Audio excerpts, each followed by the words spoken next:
the correlation coefficient is geometric mean of two regression coefficient byx and bxy.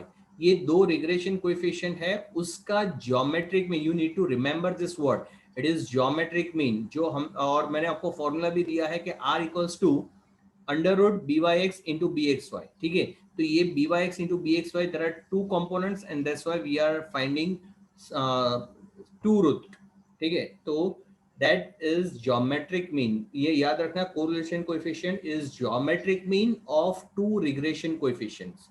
अच्छा, b is regression coefficient, b को regression coefficient बोलते हैं. ठीक है, scatter diagram is considered for measuring linear and curvilinear relation between two variables. ये याद रखना पड़ेगा, स्कैटर डायग्राम जो है वो linear and curvilinear relationship measure करने के लिए यूज होता है. Next, plotted points on scatter diagram. I am talking about this scatter diagram. ये जो स्कैटर डायग्राम हम लोग ड्रॉ करते थे, ठीक है, तो ये वाला स्कैटर डायग्राम की बात हो रही है. So plotted points on scatter diagram that can be positive और negative scatter diagram. If it is positive तो उसका शेप कैसा होगा, तो it is lower left to upper right. जैसे कि यहाँ पे मैंने आपको ड्रॉ करके दिया है कि लोअर लेफ्ट साइड से अपर राइट साइड का उसका शेप है. So that is positive correlation, and in that x and y move in the same direction. So when x, value of x increases, value of y will also increase.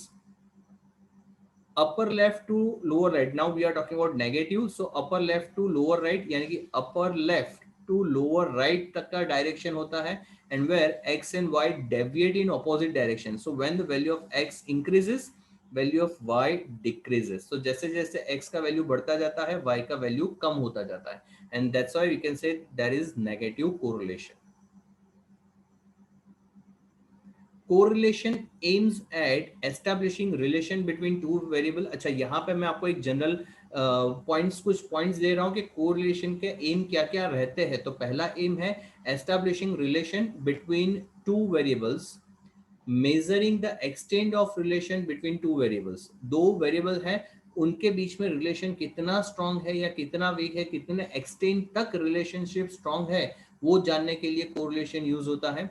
अब regression का M क्या है, अब देखो ये दोनों चीजें मैं साथ में ले रहा हूं ताकि आप लोग इन दोनों चीजों को कंपेयर कर पाओ. Okay, so regression aims at predicting the value of dependent variable for a given value of independent variable. ये है क्या, तो याद करो, रिग्रेशन लाइन हम लोग इस तरीके से लिखते थे, जिसमें x is independent variable and y cap और estimated value of y is dependent variable. इसको डिपेंडेंट क्यों बोलते थे, बिकॉज इसका y का वैल्यू क्या आएगा वो किस चीज पे डिपेंड करता था कि x का वैल्यू क्या होगा. अगर x का वैल्यू चेंज होता है तो उस हिसाब से y का वैल्यू भी चेंज होगा. सो y's value is dependent on the value of x, जबकि x का वैल्यू किसी चीज पे डिपेंडेंट नहीं है. और वो ही चीज यहाँ पे बोल रहे हैं कि predicting the value of dependent variable is basically y for a given value of independent variable यानी कि x. तो x का जो वैल्यू है उसके ऊपर से y का वैल्यू फाइंड करना इज रिग्रेशन. ओके, तो रिग्रेशन का ये टारगेट था. डिपेंडेंट वेरिएबल को क्या बोलेंगे, अच्छा ये वर्ड नॉर्मली हमने पूरा चैप्टर देखा, कहीं पे ये वर्ड यूज नहीं हुआ है, बट थियरी में ये वर्ड दिया हुआ है. That's why I am highlighting this कि डिपेंडेंट वेरिएबल यानी कि अपने केस में ये जो y है विच इज डिपेंडेंट वेरिएबल, जिसके लिए वर्ड यूज होता है रिग्रेशन. ठीक है, वेरिएबल टू बी प्रेडिक्टेड, जिसको प्रेडिक्ट करना है, y कैप को फाइंड करना है, तो that is regression. And independent variable को रिग्रेसर बोलते हैं. ठीक है, यानी कि variable use to predict the value of other variable. तो जिस वैल्यू को, मतलब x को यूज करके अगर y को फाइंड करना है तो x इज इंडिपेंडेंट वेरिएबल जिसको रिग्रेसर बोलते हैं. ठीक है, इसको याद ऐसे रखेंगे कि आप लोगों को अगर एग्जाम में पास होना है तो नॉलेज के लिए आप लोग किस पे डिपेंडेंट हो, सर पे डिपेंडेंट हो, right. But sir is independent, मुझे पढ़ाना है, मुझे नॉलेज लेना, तो I am not dependent on you. तो sir is independent. See, sir is independent where you guys are dependent. तो सर इंडिपेंडेंट है, सर के अलावा दूसरा जो आता है regression, which is dependent variable. This is how you will remember this the sign of correlation coefficient r and two regression coefficient are always same. ठीक है, तो दोनों चीजों के साइन हमेशा सेम होगा, यानी कि अगर r का वैल्यू प्लस है तो b by x and B x square का वैल्यू भी प्लस होगा, अगर r का वैल्यू माइनस है तो b by x and B x square का भी वैल्यू माइनस ही होगा. सो वैल्यूज जो है वो तीनों की सेम रहेगी always. Regression lines intersect each other at mean.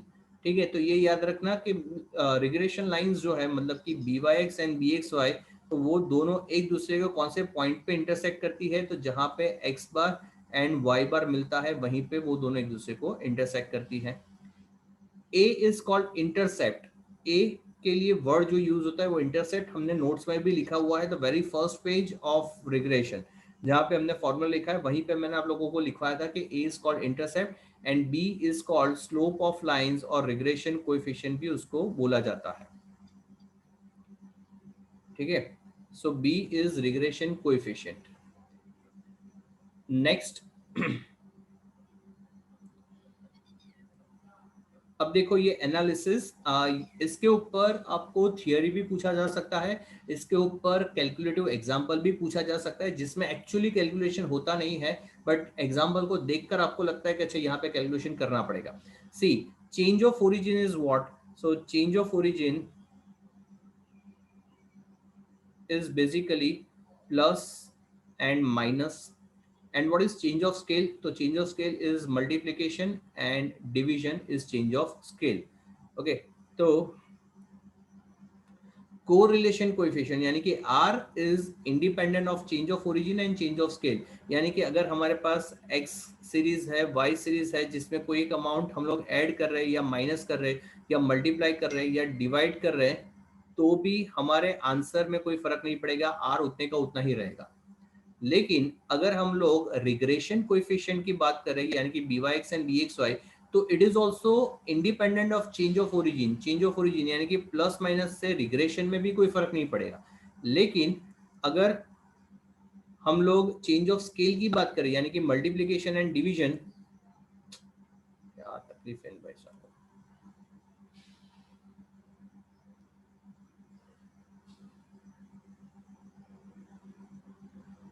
तो it is dependent on change of scale. Dependent on change of scale यानी कि मल्टीप्लिकेशन एंड डिवाइड अगर कोई नंबर करते हैं तो रिग्रेशन कोएफिशिएंट यानी कि B Y x and B x y को फर्क पड़ेगा, उसके वैल्यूज जो है वो चेंज होंगे. ठीक है, चलिए next slide. If angle between two regression lines, पहला क्वेश्चन, अगर सिंगल लाइन है यानी कि दो रिग्रेशन लाइन के बीच में जो एंगल है वो सिंगल लाइन, मतलब दोनों इसी लाइन पे आ गया, b Y x and B x y दोनों इसी लाइन पे अगर प्लॉटेड है, then there is perfect correlation. If angle between two regression lines is narrow angle, narrow angle यानी कि if you watch this angle, तो ये जो एंगल है वो नैरो एंगल है, then there is a strong correlation. If angle between two regression line is wide angle, then there is weak correlation. जितना angle छोटा उतना रिलेशनशिप स्ट्रॉन्ग, जितना एंगल बड़ा उतना weak relation. And if it is a perpendicular, तो no correlation, जिसको spurious correlation भी बोलते हैं. This is another name for no correlation, which is also called spurious correlation. Okay, time series. अब now we are on unit number 2. So what is time series? तो याद रखना, time series is data arrange in chronological order. ये chronological word काफी सारी जगह पे, मतलब काफी सारे एमसीक्यूज हमने पास्ट में देखे हैं एमएस यूनिवर्सिटी में, जहां पे ये वर्ड को यूज करके उन लोगों ने एमसीक्यू बनाकर पूछा है.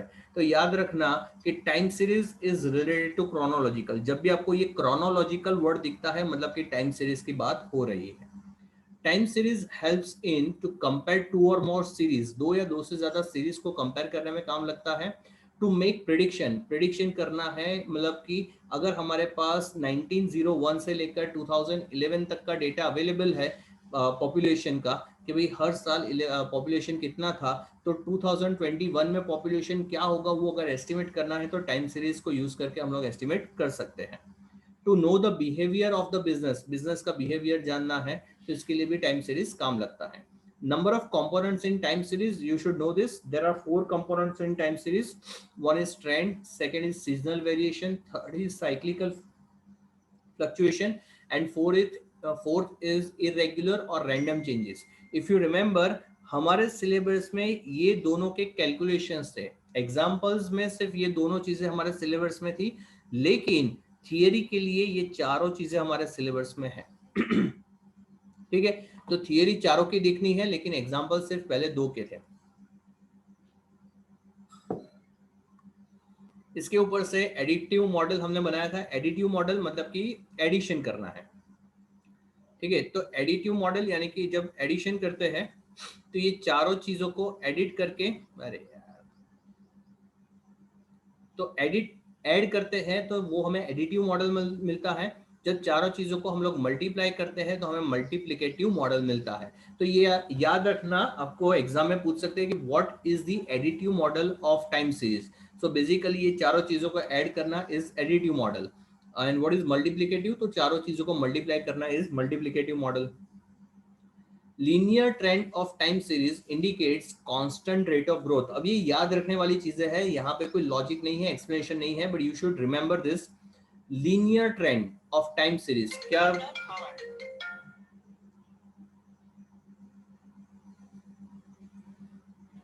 लीनियर ट्रेंड क्या दिखाता है, तो कांस्टेंट रेट ऑफ ग्रोथ. अच्छा wait,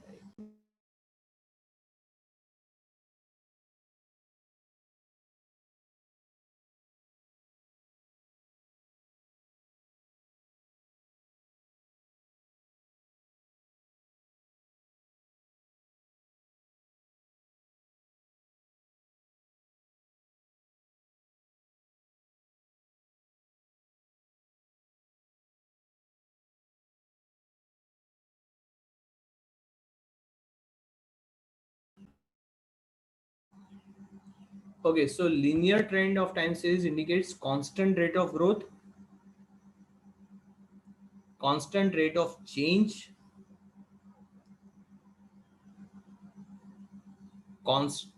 change in geometric progression. ठीक है, तो ये 3 चीजें हैं जो आपको याद रखनी है.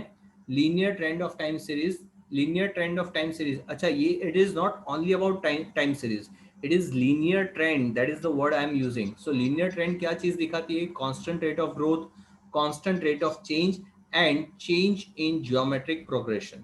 तो ये 3 चीजें हमें मिलती है time series, linear trend of time series से. Next, method used in time series, so it is moving average method, least square method. और फिर methods use in seasonal analysis, तो इसमें 3 मेथड थी, simple average method, ratio two moving average method and ratio two trend method. और ये पांचों के ऊपर हमने एग्जांपल्स किए हुए हैं, और ये 5 मेथड ही हमारे टोटल चैप्टर में कवर होते हैं. मतलब टोटल चैप्टर हो गया, ये 5 method is full and whole and sole whole chapter. मतलब पूरा चैप्टर ये 5 मेथड पे डिपेंडेंट था, जिसके ऊपर एग्जांपल्स हमने ऑलरेडी करके रखे हुए हैं.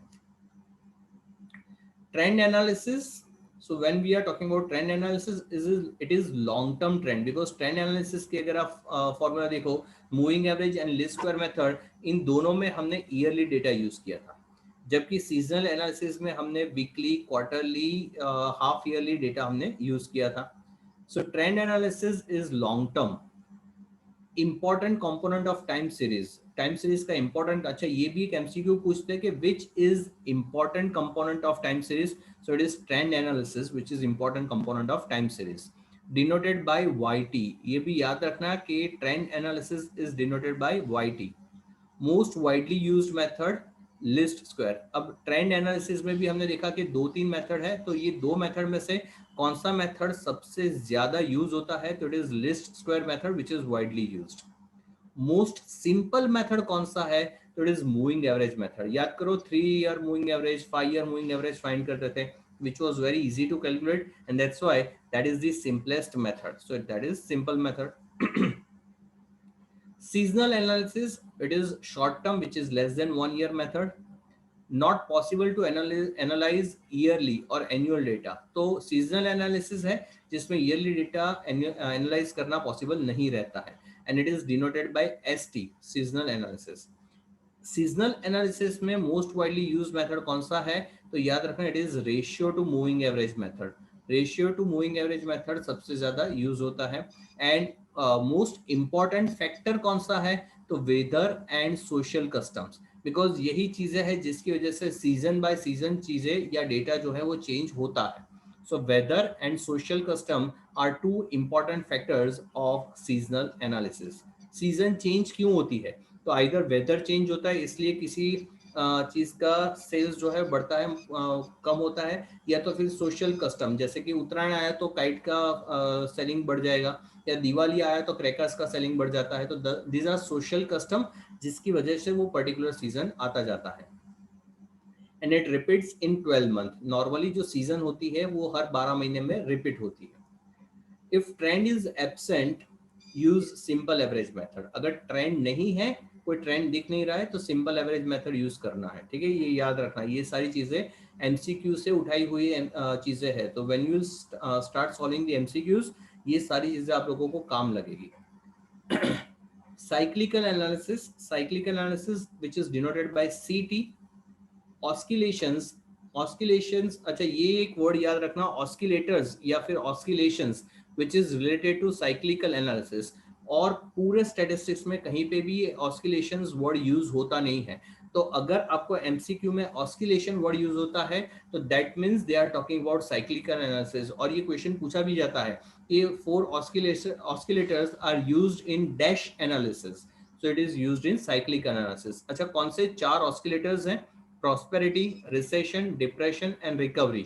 और इसका ऑर्डर जो है वो याद रखना जरूरी है। So important to remember the order, मतलब कि पहले प्रॉस्पेरिटी आता है, उसके बाद रिसेशन, उसके बाद डिप्रेशन एंड फिर रिकवरी। क्योंकि आपको पूछे, ये भी एमसीक्यू पूछते हैं कि between recession and recovery what kind of oscillation can you see? Depression, prosperity, या फिर दो तीन और ऑप्शंस देते हैं। So it is important that you remember this order कि पहले प्रॉस्पेरिटी, फिर रिसेशन, फिर डिप्रेशन और उसके बाद रिकवरी आती है। तो ये ऑर्डर याद रखना जरूरी है। रैंडम और irregular analysis denoted by RT and cause unpredictable events like natural, manmade and political calamities, जिसको प्रेडिक्ट नहीं किया जाता है, इसीलिए वो रैंडम या इरेगुलर एनालिसिस उसको बोला जाता है। सो दैट सेट, यहाँ पे मैंने जो आप लोगों को कवर करवाया है उसमें सारे एमसीक्यूज कवर हो गए। ठीक है, अब आप जब एमसीक्यू सॉल्व करने बैठोगे तो उसके आंसर्स आपको यहीं से मिल जाएंगे। ये जो मैंने करवाया इसी से आपको सारे आंसर्स मिल जाएंगे। ओके, चलो, तो all the best for the exam. If you have any doubt then you can always drop me a message and I am always available to answer your questions. Okay, चलो, bye everyone.